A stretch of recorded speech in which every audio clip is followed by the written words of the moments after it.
Riot Games' upcoming new shooter Valorant is riding a huge wave of momentum with players all around the world getting ready to grind it. We're going to show you the best way to train your aim to ensure day 1 domination. Valorant features slow movement, fast time to kill, and a linear map layout, which means accuracy and small range flicks will be king. There won't be much need for tracking or large aiming movements. The game shares many similarities with CSGO, so it will likely favor lower sensitivities. Take the pro scenes of CSGO and Overwatch for example, with Overwatch instead being a fast-paced high mobility game. In CSGO, the average sensitivity of listed pro players on prosettings.com is 51 cm per 360, and the average in Overwatch is 32.6 cm per 360, which is quite a huge difference.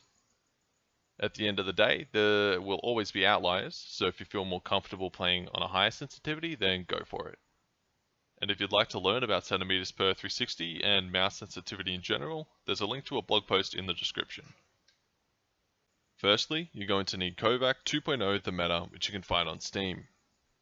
Fortunately, a Riot employee has already confirmed the field of view will be 100, so if you're looking for the most immersive practice, open Kovacs and hit escape, game options, and change your field of view measurement to horizontal 16:9 and set your field of view to 100.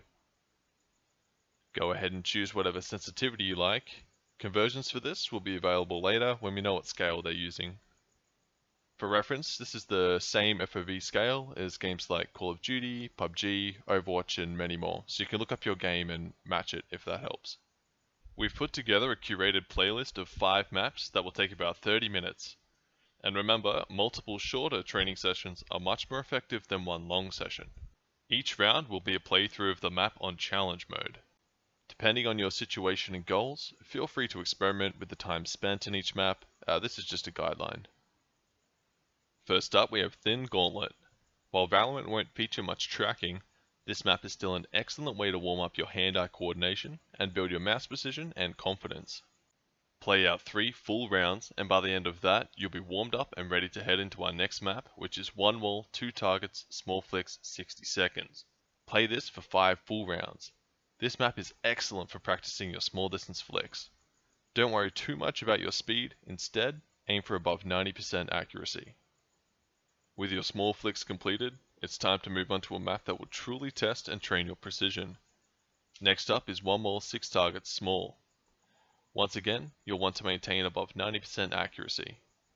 Keep your aim crisp, try not to lazily move from dot to dot, and play through 5 full rounds here before taking your freshly honed precision to patTargetSwitch small. This map excellently replicates how aiming works in games with a fast time to kill. It also has the added bonus of incentivizing headshots, so make sure you're aiming for the head here. Do your best to avoid the reload penalty for missing too many shots, and if the targets are a bit too small here, you can try the regular patTargetSwitch instead. For either map, play out 5 full rounds. The final map of the playlist is flicking 1.3 in the trainer with the ASP weapon, but only aiming for headshots. If you don't want to progress to this point in the tree or leave the sandbox, feel free instead to play 5 rounds of a reflex flick map as they will accomplish similar goals. In the trainer, try your best to score flicks each shot. These are determined by how quickly you move from the reload to the target, so don't get lazy and gradually move your crosshair onto the head. We want to see fast, crisp flicks like you'll be doing in Valorant. Thanks for watching, and please let us know what other topics you'd like to see covered leading up to Valorant's release.